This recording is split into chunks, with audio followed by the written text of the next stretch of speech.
Ngayon yan, okay na okay. Nagmamath games and IQ puzzles ka pa. Tapos yung mga assignment mo, ang linis-linis. Malay ko pa na mauuwi yan sa mga walang kwentang gawain. Dota na lang na Dota. Bakit ka mo kasi binigay ng gago mong tatay? Kahit na engineer yan, wala akong bilib dyan. Kaya nga, ex ko na yan. Ex.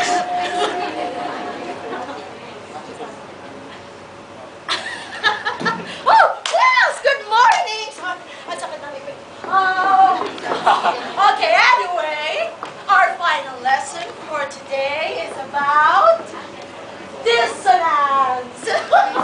Very good. Okay, dissonance, no?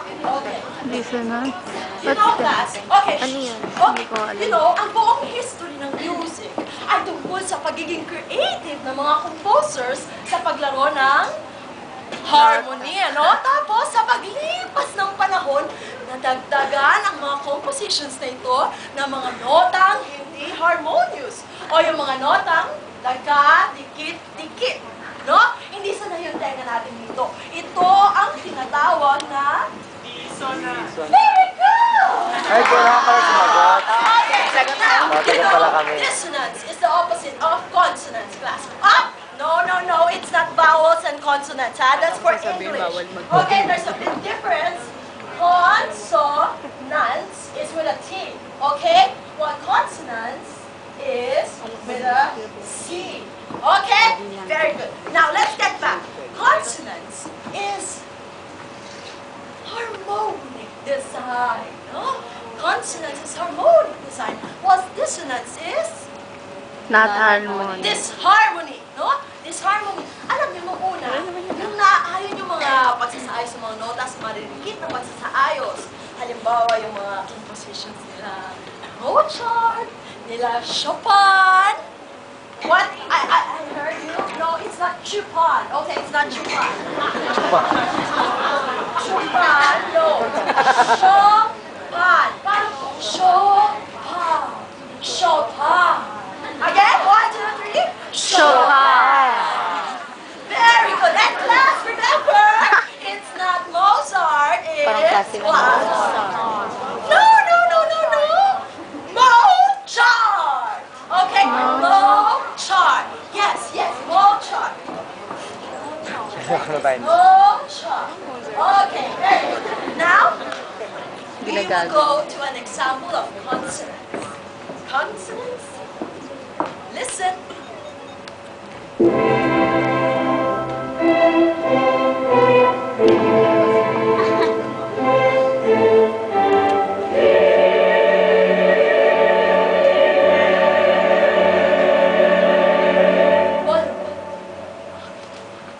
Ang ganda, no? Ang sarap pakinggan, no? Kasi, nakabase ito sa triad chord, no? Sa triad chord. You know, this composition is by Mozart. Yes, Mozart.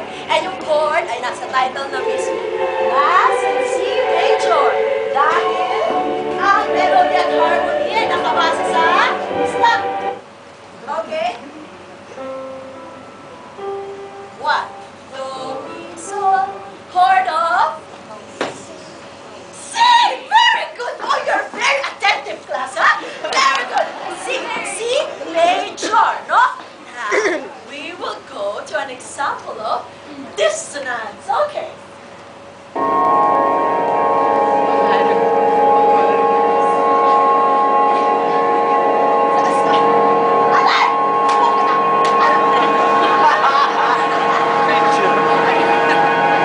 Stop! Ano ba? Ang ingay-ingay nyo, ha? Kayo mga bakla dyan sa likod.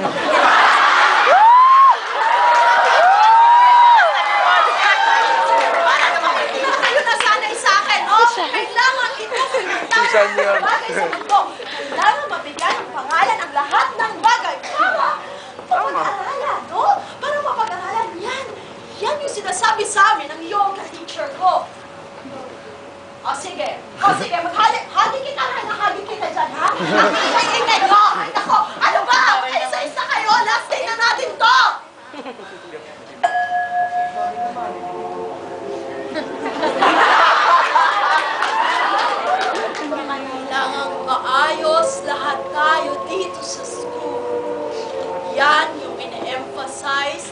Mr. Principal.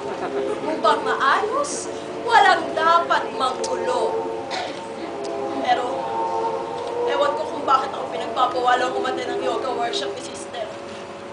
Ini-improve ko lang naman yung skills ko. Continuous naman diba dapat yung education? Pati nga teacher, nag-aaral pa rin. Pati nga teacher, nag-aaral pa rin. Ang pagpapabuti sa iyong nalalaman ay hindi dapat ititigil o pinipigil. Wow. Nag-MA pa nga ako hanggang ngayon para ma-promote kahit one subject a year lang. Pero nailang talaga ako nung pinestyon ni Sister Principal yung pag-yoga ko. Sabi ko sa kanya, Sister, ano mo ba yung problema sa pag-yoga ko? Ano mo ba yung masama sa pag-yoga? Sister? Sister? Respeto. Ay, respetuhin ang mga bata. Yan. Yan yung sinasabi ko kay Sister Principal. Sabi ko sa kanya, Sister, konting respeto lang ho at pagkaunawa sa kondisyon sa buhay ng bata. Kung mabuntis mo yung bata, kung gusto mong pumasok, pipigilan mo ba natin? Kailangan ko natin gawa ng programa sa eskwelahan yung mga bata may ganitong kondisyon. So, New curriculum. propose ako ng isang programa para ma-integrate Mga ang mga repeater, bata mga may ganitong repeater. kondisyon. New Isang curriculum. original na idea para sa MA in Education ko. Walang nakakalam kundi si Sister Principal at ako lang. Tapos, nung prinesent ko sa kanya, hinindihan ako. Hindi daw dapat kinukonsin ito. Sister, yung mga babae po nabubuntis, hindi ho ba? Tapos lagi pa siya ng sagot, kailangan daw magpahinga at maganda sa panganak ng mga bata. Sister, pinag-aralan ko ng 2 buwan yung physiological at psychological na kondisyon ng mga batang buntis. Yung programa po nakaplano ayon dito, pati yung social pressure sa mga batang na buntis na a-address po. Tapos alam niyo kung anong sagot ni Sister Principal? Huwag na lang daw. Ganun-ganun lang.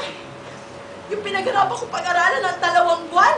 O sige, Sister Principal, ayaw niyo ng ganyan. O di sige, preventive strategy tayo. Magtuturo ako ng sex education. Pinagandaan ko rin yan. Gumawa ako ng diagram. Sister, eto po yung diagram, Sister po. Sister! Sister! Drawing lang po to! Galit na galit si Sister. Wala daw siyang aaprubahan sa mga proposals ko. Music teacher lang daw ako. At bakit ako kumate ng yoga workshop ng progresibo ayan sa mga guro o palag for short?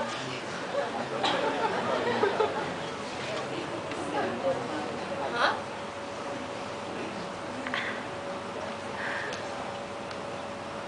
Medyo nalito ako. Kailangan kong mag-isip. Kailangan itong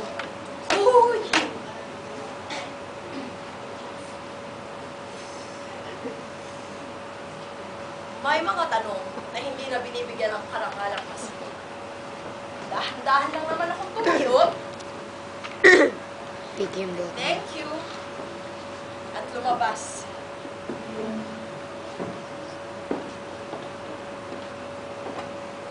Isa ako sa mga pioneering teachers ng eskwelahan ito. Wala itong ibig sabihin. Buong buhay ko, inilaan ko sa pagtuturo ng musika. Wala akong itinuro na hindi ko mapanindigan, sinaliksik ng gusto at pinag-aralan. Pero sige na lang, Sister Principal. I forgive you.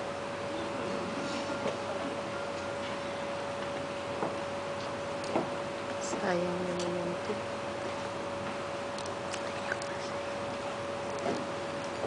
Sa ngayon, kailangan ko nang harapin ang anak ko. Napabayaan ko na kasi yung pinakamalapit sa puso ko, si Pedring. Pedring!